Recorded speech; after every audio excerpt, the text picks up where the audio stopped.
Shalom, shalom. Back with part 3. Dr. Brown tries to debunk Israelites. All right, let's stay here in Deuteronomy 28. All right? And again, it is as the scriptures say it, not as man saith, right? So, let's let the Lord and his words, which are the sword of the Lord, right? Let's let him cut them up, shall we? This is Deuteronomy 28 and 15. But it shall come to pass, if thou wilt not hearken unto the voice of the Lord Yahweh thy God power, to observe and do all his commandments and his statutes, which, by the way, is given unto the Israelites. It's not a universal book. Okay? Psalms 147, 19 and 20. Okay? It is given unto Jacob, unto Israel, and that the Lord has not dealt so with any other nation outside of it. Okay? And we'll prove as we go along, cutting them up here, we're going to prove to you they're not the people. Okay? All right? And starting here in Deuteronomy 28, since he chose this to try and debunk the Israelites. All right? So the Lord is going to cut them up here. All right?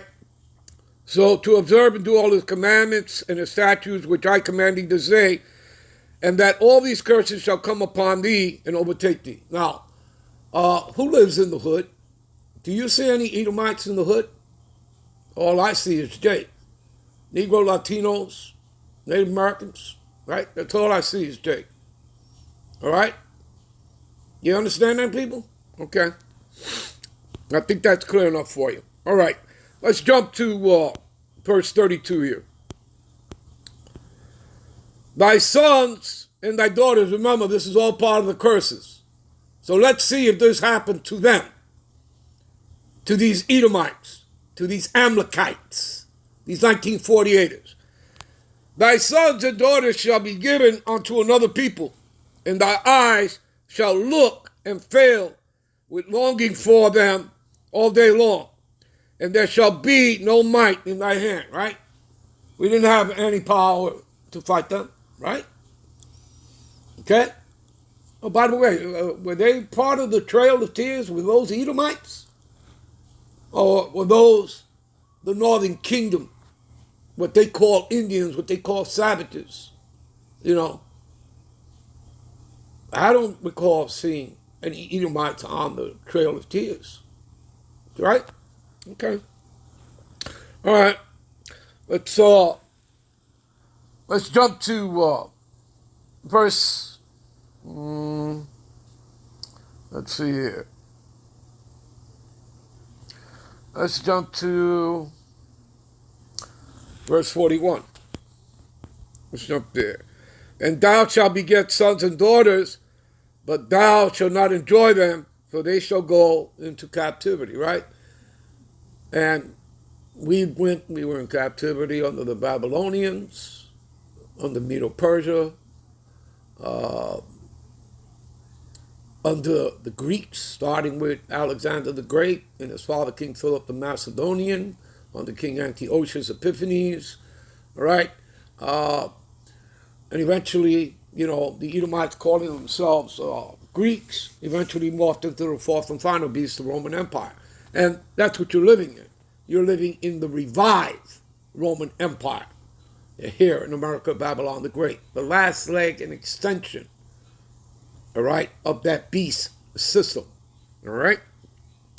All right, give me a minute. Let's see here. Verse 44, he shall lend to thee. Who is it that you got to go to loans for? Who owns the banks? Who are the international banking family? The Rothschilds, the Oppenheimers, the Rockefellers, all right? The Gettys, the DuPont, so on and so forth. Do you understand? 13 families and all, right? Do you understand that, people?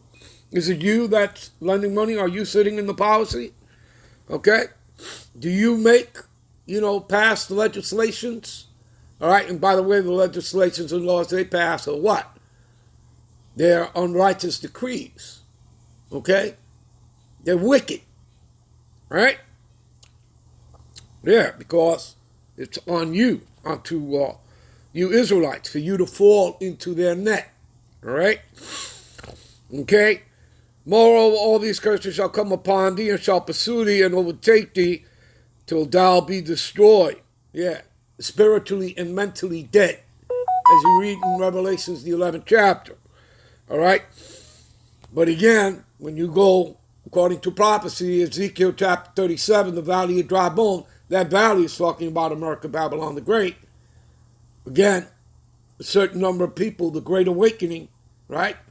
You would be quickened. You would be made alive. All right? You'd be taken out of that state of being spiritually and mentally dead.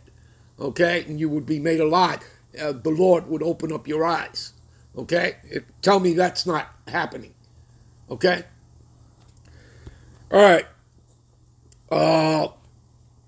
And overtake thee till thou be destroyed, because thou hearkenest not unto the voice, right, of the Lord Yahweh, all right, thy God power to keep his commandments and his statutes as he commanded thee. Now, let's go to verse 48.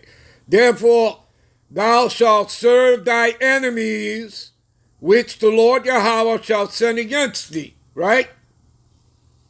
Let's find out who that enemy is, all right? Because, again, it's going to tell you who it is. It's going to give you an allegory, which is symbolism, all right? It's parabolic, metaphoric, right? But you'll know who it is. In hunger, in thirst, and in nakedness, right? We have in want of all things. Do we not have to go into their stores and purchase everything? Right? And what is it that they don't own? And ye shall put a yoke of iron upon thy neck until he have destroyed thee. All right? Give me a minute. All right, we're in Google. I put in yoke of iron. See this? What do you see here? What do you see here? What are the images you see? You see Edomites here? You see the white man here? I don't see that. I see the northern and southern kingdom. All right? And there'll be very few of the southern kingdom because, again, the Atlantic slave trade started with the northern kingdom. All right? And there's not much they can do to hide, about the southern kingdom. Okay? Which, they brought them into that party 126, 127 years later after Columbus landed here. All right? All right, give me a minute. All right, let's read verse 49, and then we'll come back with part 4 to close us out. All right, and 49 is going to tell you who the Lord has sent as enemies against us. And the Lord Yahweh shall bring a nation, right? Okay, against thee from afar, from the end of the earth, meaning from the eastern hemisphere onto the western hemisphere, all right? As swift as the eagle flieth. What is the symbolism of the Edomite nations? Okay, the eagle, right? A nation whose tongue thou shalt not understand. Give me a minute. What do you see here in these symbols? You see the eagle, right? America, Edom, Rome, Nazis, America, Russia, Germany, Rome, the Vatican, Edom. Got it, people? Is that clear enough for you? Who is Esau, Edom? Look at those faces. The Roman Empire, the Empire of the Edomites. See that? All right, by William Beeston. That was written back in the 1700s. All right, and I own that book, many brothers do. See that? Mount Seir, Greece, Rome, Spain. You see that? Germany. All right? France, United States, Britain. Got that, people? There you go. All right, we'll end this here. We'll be right back with part 4. Shalom.